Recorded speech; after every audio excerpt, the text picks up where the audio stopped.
Welcome to the War Thunder Junkie channel. This channel is mostly about War Thunder. Sometimes I play other games like Squad or whatever, but it's mostly about War Thunder. And in this video, we're going to give you the Noobs guide for using anti-airs. And in this video, we're going to talk about the new anti-airs, not just the old ones. And we're going to start with the Lev. Now, the Lev is one of the good platforms which allows you to engage with ground targets as well as air targets. And we're going to start with a test drive. Now, this one doesn't have a radar. However, it does have IRST lock, which means that it can lock on infrared targets.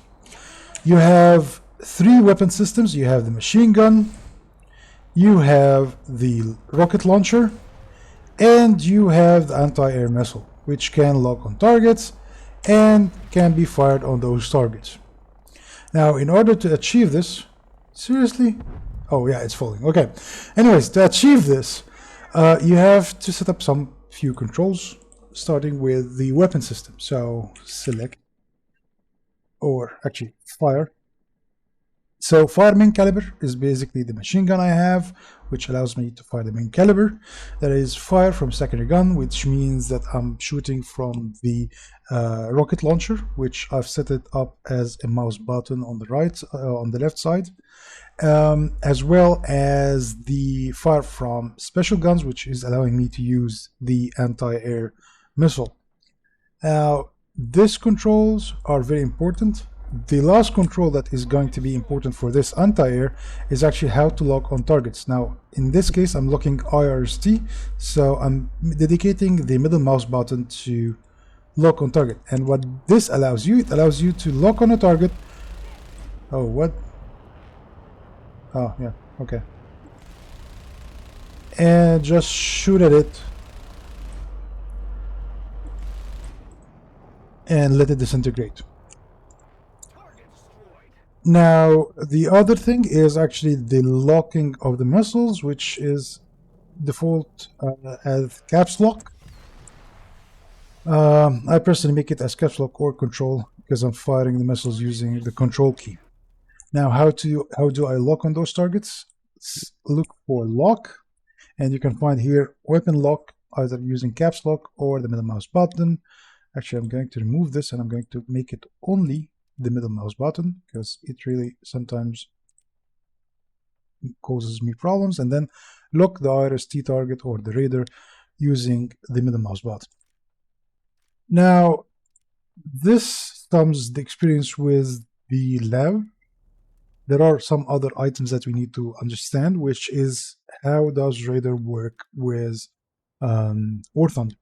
Now, for ground units, you have limited search modes because you don't have the complications of being on an aircraft.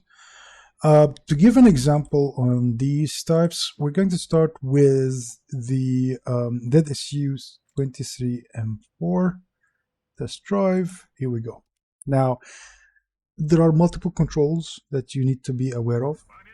You're already aware on how to lock on targets, how to shoot your missiles.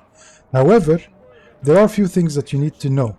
Whenever you lock on a target, you see this, it changed from SRC to track, which means that it's tracking a target and it's going to allow me to shoot at it. The other selection I need to understand, if you look at the left side panel, you have 90 times 15 and 10 kilometer. What are these? 10 kilometer is the range I'm looking for. So I can range between, I can check on targets between range 10 to 20 kilometers with that thing. The other thing you need to be familiar with is actually the 90 times 5 or the angle which you're scanning. So 15 is basically the horizontal. So 15 is basically the vertical and 90 is the horizontal. Now, horizontal is scanning, I'm scanning angle of 90 degrees. And from vertical perspective, it's only scanning 15 degrees. What this means that I'm only able to lock on targets right in front of me at this angle of 90 degrees. Now, if I want to narrow down the search, I can do so by changing the search mode. And I can start with angle of only 1 290, 260, 230, 360, which means it's going to be rotating the entire map and looking for targets.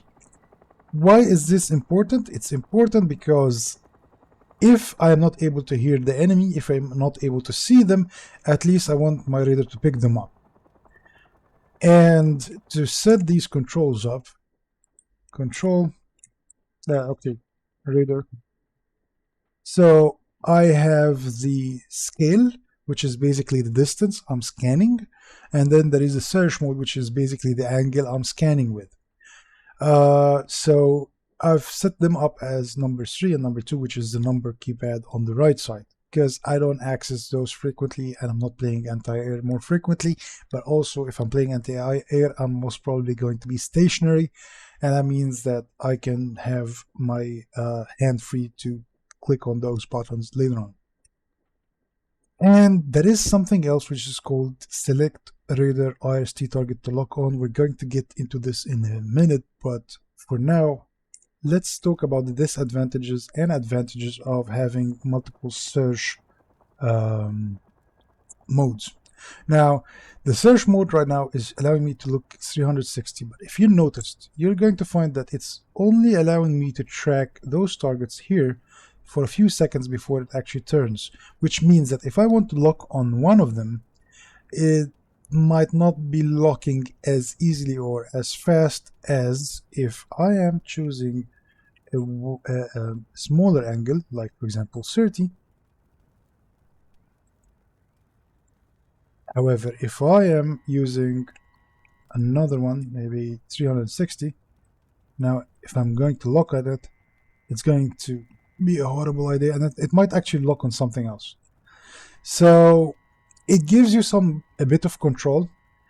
If you are in danger, if you know that the enemy is coming from this direction, you most probably want to make it as smaller angle as possible so that you can lock on them easier.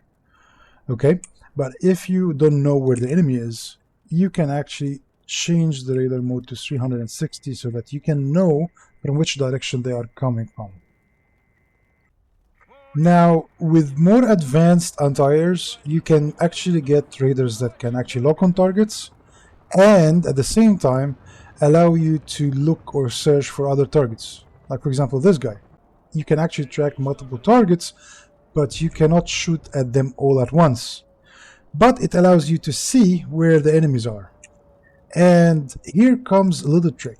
Remember when I told you that there is a button called Select Target IRST to lock on? This actually allows me to look at every target separately using just a single key. I don't need to look. I'm not moving the mouse. In a matter of fact, it's moving automatically and locking into those targets automatically. This control, if you remember, radar select target to lock on, which is very important because you want to lock on the targets quite easily and quite fast. With the Panzer, it doesn't make much difference, but when we come to the next anti-airs, you're going to be surprised how effective it is. Speaking of the new anti-airs, you now do have actually one unit that acts as a radar and 2 other units that act as anti-airs. What I mean by this is that you can actually deploy a couple of anti-airs, and they are basically the missile launchers and you are the radar unit. The point is actually to get too far from each other so that you wouldn't get spotted easily. Now, to control one of these units, you can click on Alt-U, which is basically the default key for controlling drones. And you can drive them around, move them around the map, and get them to hide behind buildings or in distant locations away from your radar unit. And you can actually control them separately as much as you want.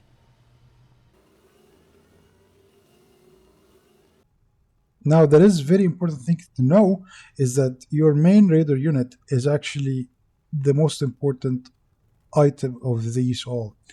The point is, you are actually controlling the rest. You are actually spotting target for the rest. They will only fire when you have this unit, or they can actually be more effective when you have your unit. If you don't have a radar, you don't have missiles. Now, back to the point of select which target to lock on. Now, this is going to be fun.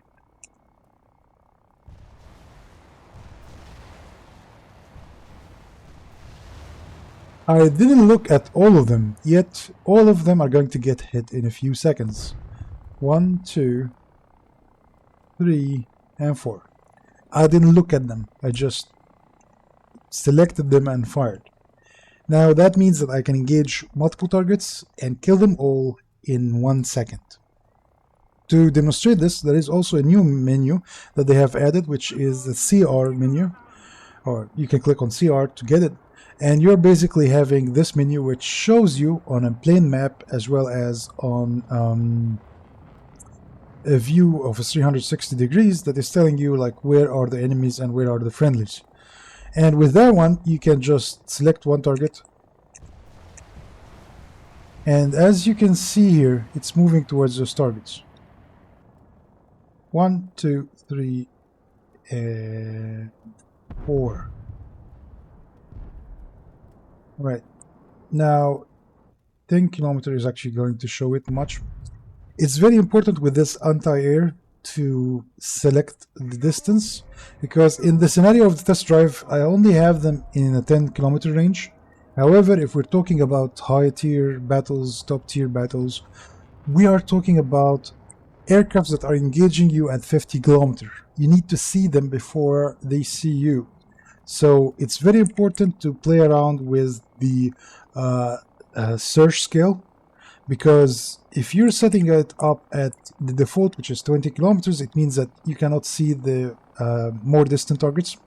However, if you set it up to 50 or 100, that would allow you to see them from way bigger distances.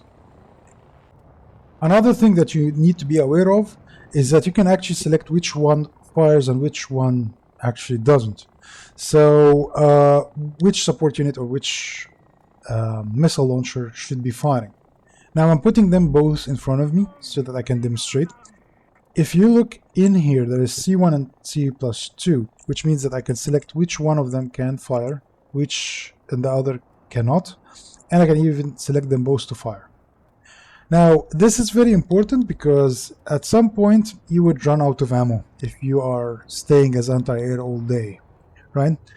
So one tactic I'm thinking of, or one benefit of having such control, is that I can allow one of them to shoot missiles and the other one would be standby.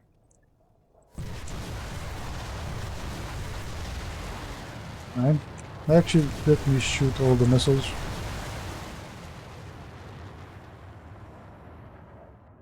Now, in that engagement, this one have gone out of ammo. However, this one didn't.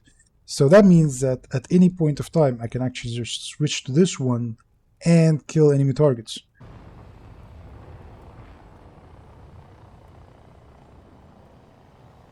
I can actually let this one reload and the other one just fire the missile.